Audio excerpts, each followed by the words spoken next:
কুমড়োর খোসা দিয়ে যদি চুপি ভাজা বানানো যায় তাহলে এক থালা ভাত একদম উড়ে যাবে। নমস্কার বন্ধুরা, আজকে আমি চলে এসেছি ছোট্ট অনন্য রান্নাঘরে। আজকে আমি একটা দারুণ স্বাদের রেসিপি বানাবো। তো সেই রেসিপিটা কি, প্রথম থেকে একদম দেখতে থাকুন, একটু স্কিপ না করে ভালো করে দেখুন। আমি আজকে কুমড়োর খোসা দিয়ে ভাজা বানাবো। তো কুমড়োটা তো যখন কুমড়ো বাড়িতে আসে সবাই কুমড়োটা নিয়ে নেই, কুমড়োর খোসাগুলো ফেলে দিই, কিন্তু আমি আজকে ওই খোসাগুলো দিয়ে কিভাবে রান্না করতে হয় সেটা আমি দেখাচ্ছি, দেখতে থাকো।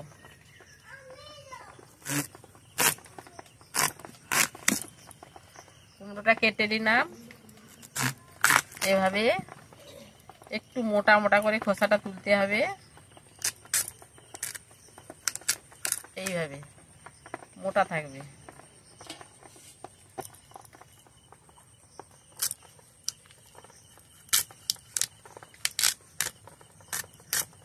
এই যে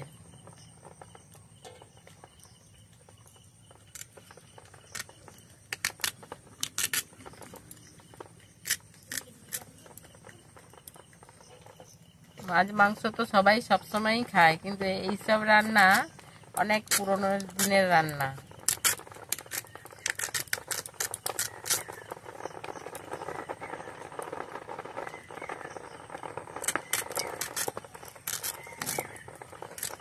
এইসব রান্না মা ঠাকুমারা রান্না করতেন, আমরা তো ভুলেই গেছি প্রায়। তার জন্য আমি দেখাচ্ছি, কুমড়োর খোসাগুলো না ফেলে ভেজে খেয়ে নেবেন। বন্ধুরা, এইভাবে আমার সব খোসাগুলো তোলা হয়ে গেছে, এবারে আমি কেটে নেব। এইভাবে আমি কেটে নেব সবগুলো কুমড়োর খোসা, একদম সরু সরু করে।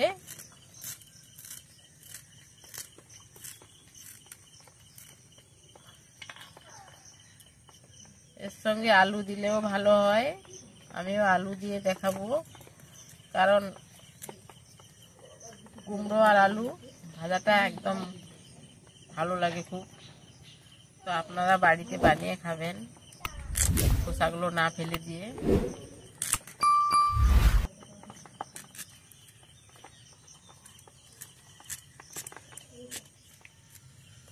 তো বন্ধুরা, আপনারা কোনোদিন এই কুমড়োর খোসা ভাজা খেয়েছেন কিনা কমেন্ট করে জানাবে।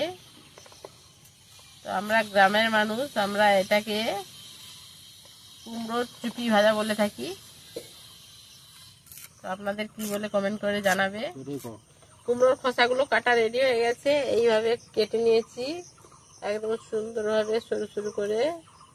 এবারে আমি আলুটা কেটে নেব। আমি 3টে মতো আলু দেব, এই যে 3টে মতো আলু দেব। আলুটা এইভাবে কেটে নেব।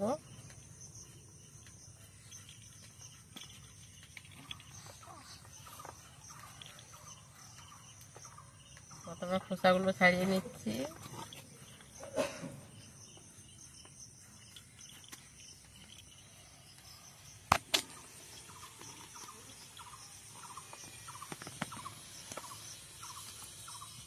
কমপ্লিট হয়ে গেছে, এবার আমি কেটে নেব।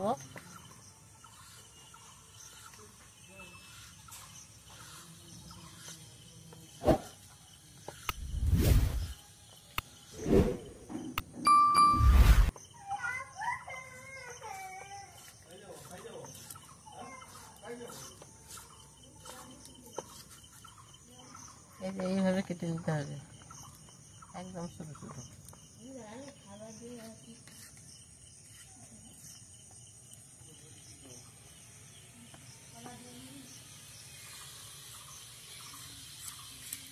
দেখুন বন্ধুরা, আমার কুমড়োর খোসাগুলো আমি কেটে নিয়েছি সুন্দরভাবে, আর আলুটা কেটে নিয়েছি একসঙ্গে। আমি দুটো ধুয়ে নিয়ে আসবো, তারপরে রান্নার জায়গায় যাচ্ছি। দেখুন বন্ধুরা, এই যে কুমড়োর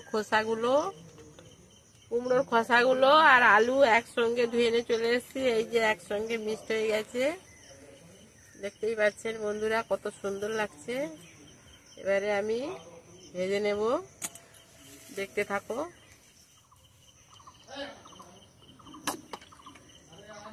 প্রথমে আমি কড়াইতে তেল দিয়ে দিলাম।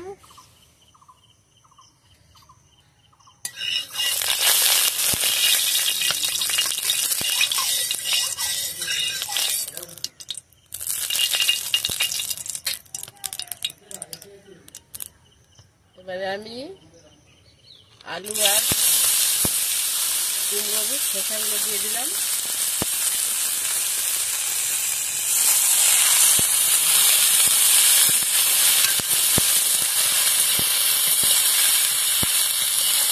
আমি যেভাবে রান্না করছি এভাবে একটু ভালো করে দেখবে, তাহলে এই রান্নাটা খেতে খুব সুন্দর। এইভাবে বানিয়ে খাবে, দেখতে থাকো।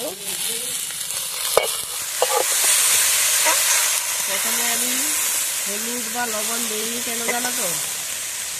প্রথমে হলুদ আর লবণ দিলে বসে যাবে, যেহেতু এগুলো আমি সেদ্ধ করিনি, এরকম কষতে কষতে সেদ্ধ হয়ে যাবে, তার জন্য আমি লবণ হলুদ আগে দিইনি। লবণ হলুদ দিলে কড়াইতে বসে যাবে।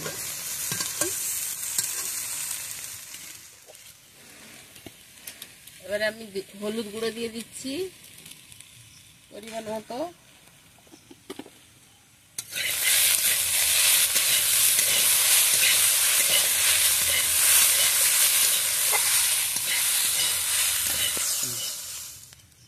পরিমাণ মতো লবণ দিয়ে দিচ্ছি। প্রথমে লবণ দেওয়াটা ভালো নয়, কেননা আঞ্জা খুঁজে পাবে না। যেহেতু সবজি কষতে কষতে অনেকটা কমে যায়, তার জন্য সবজি কষার সময় বা মধ্যখানে লবণ দেবে, কষার আগে দেবে না একদম। এভাবে মাঝে মাঝে ঢাকাটা খুলে নেড়ে নিতে হবে, যেহেতু এটাকে একটু সেদ্ধ করতে হবে। এইভাবে না সেদ্ধ করলে ভালো লাগবে না, এইভাবে সেদ্ধ করে দিতে হবে। আলু আর কুমড়ো খোসাগুলো সেদ্ধ হয়ে গেছে। এবারে আমি এইভাবে মেলে মেলে দিয়ে আমি ভেজে নেব, দেখতে থাকো। আমি এর সঙ্গে গোটা 5 লঙ্কা দিয়ে দিলাম, গোটা লঙ্কা, কাঁচা লঙ্কা দিয়ে দিলাম, পেঁয়াজ কুচি,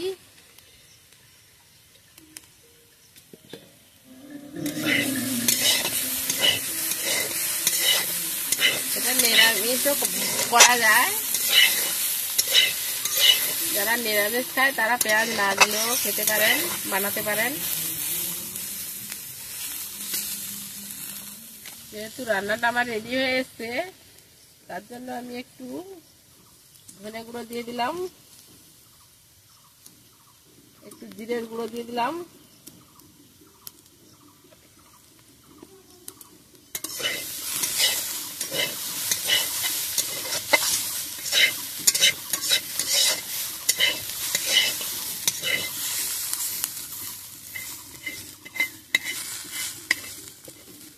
এই মাঝখানটায় আমি কি দেবো বলুন তো, দেখতে থাকো।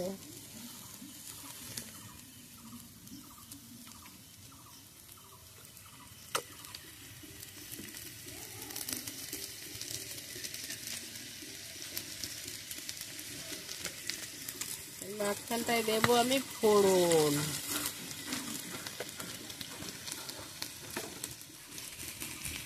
তো মাঝখানটায় আমি প্রথমে তেল দিলাম, তেল দিয়ে ফোড়নটা ভালো করে ভেজে নিলাম। কেন বলুন তো, এই ভাজার একটা আলাদা সেন্ট আসবে, তার জন্য ফোড়নটা আমি লাস্টেই দিলাম।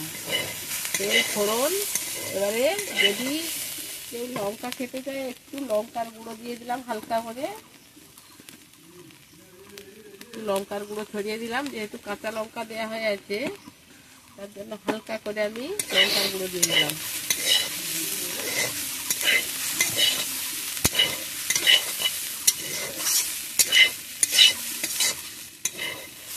দারুণ গন্ধ বেরিয়েছে।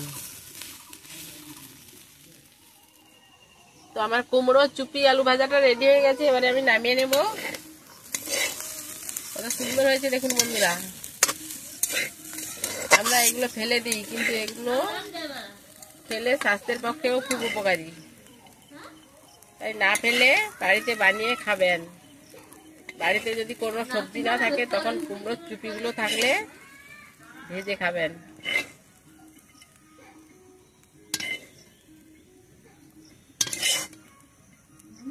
আমার ছেলে বৌমারা খুব ভালোবাসে এগুলো খেতে।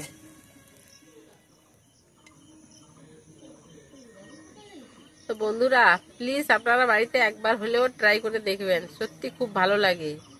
আমার কথাটা একটু মিলিয়ে নেবেন। আর আমার ভিডিওটা যদি ভালো লেগে থাকে একটু স্কিপ না করে লাইক, শেয়ার, সাবস্ক্রাইব করতে ভুলবেন না, আর কমেন্ট করতেও ভুলবেন না।